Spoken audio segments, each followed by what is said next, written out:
বাকীত পাচলি কিনি ধাৰ নামাৰে জাতীয় সংগঠনৰ নেতাই বাকী খুজিলে পাচলি ব্যৱসায়ীক বহিবলৈ নিদিয়াৰ হুমকি প্ৰথমে জাতীয় সংগঠনৰ নেতাৰ সেই ফোন কলটো শুনক পইচা 12,000 টকাটো খাই পিনে ডাঙৰ হৈ যাব নেকি কোৱাচোন 12,000 খাই কিনি বহুত হেৰি হৈ যাব নেকি কোৱাচোন তোমালোকৰ পইচাটো সেইটো কোৱা নাই বাৰু আপুনি নিজে অলপমান সংগঠনৰ দিশটো অকল এজন মানুহ নাথাকে নহয় তুমি জানা নাই কমিটি এখন থাকে ডাঙৰ সংগঠনৰ দিশটোত অকল এজন নাথাকে নহয় জানা নাই তুমি সেইটো কথা তাকে সেইটো হয় বাৰু এতিয়া আপুনি হেনানে ক'লে ন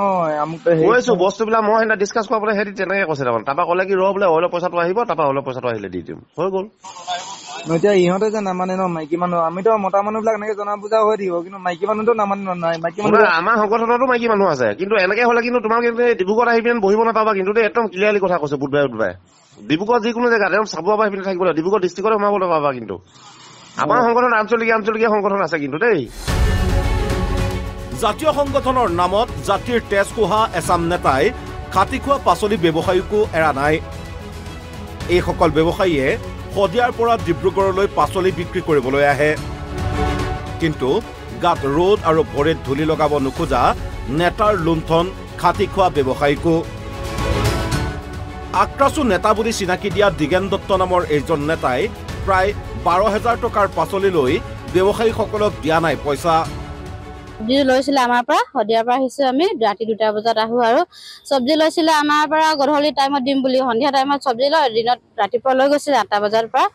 তেতিয়া আমাক ক'লে গধূলি টাইমত দিম যোৱা টাইমত যেতিয়া চব্জি বজাৰ উঠিব তেতিয়া আমি চব্জি পইচাটো দিবলৈ আহিম বুলি কৈছিলে দিবলৈ আহিম বুলি কোৱাৰ কাৰণে আমি ৰৈ আছো 8টা বজাত আমি চব্জি বজাৰ উঠাই মেলি গাড়ী উঠিবলৈ যাবৰ কাৰণে ৰৈ আছো অহা নাই ফোন কৰিছো গধূলি টাইমত ভৰাই দিম বুলি ক'লে পিছদিনাখন ভৰাম বুলি ক'লে বুধবাৰ বৃহস্পতিবাৰে ভৰাই দিয়া নাই আজিলৈকে গধূলি ফোন কৰিলো পিছদিনাখন নাই দিয়া বুলি ক'লে আকৌ নেক্সট সপ্তাহত দিম বুলি কৈছে আজিলৈকে দিয়া নাই আহি আছো বুলি কৈ আছে অহা নাই এতিয়ালৈকে দিয়া নাই দিগেন দত্ত আছিলে 11,000 আমাৰ 80 টকা বিল কৰিছিলে দিম বুলি কৈ আছে কিন্তু দিয়া নাই আমাৰ ভাবুকি দিছে তিনচুকীয়া পৰা পাৰ হ'ব দিয়া নাই চব্জি বজাৰ লগাব নিদিও বুলি কৈছে তেনেকুৱা আৰু সেইটো কথা গুণ্ডামি কৰিছে দাদাগিৰি দেখাইছে মানে আমাক তেনেকুৱা আৰু মহিলা বজাৰ তেনেকুৱা অৱশেষত ব্যৱসায়ীসকলে ন্যায় বিচাৰি সংবাদ মাধ্যমৰ কাষ চাপে ইফালে এই ঘটনা সন্দৰ্ভত প্ৰতিক্ৰিয়া প্ৰকাশ কৰে ডিব্ৰুগড় জিলা আক্ৰাছুৱে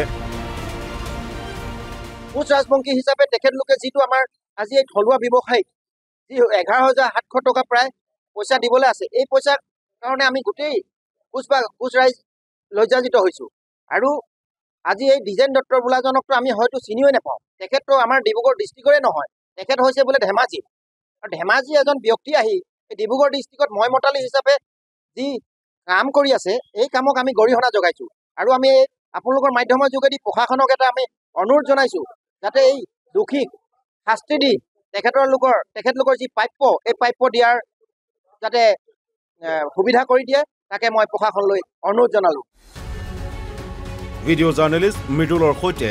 ডিব্ৰুগড়ৰ পৰা হৰেণ খুৰুৱালৰ সহযোগত news desk report NB news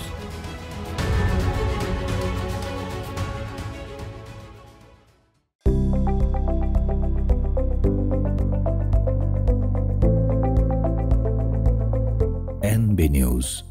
সহজ সৰল ভাষাত নৱভাৰতৰ কথা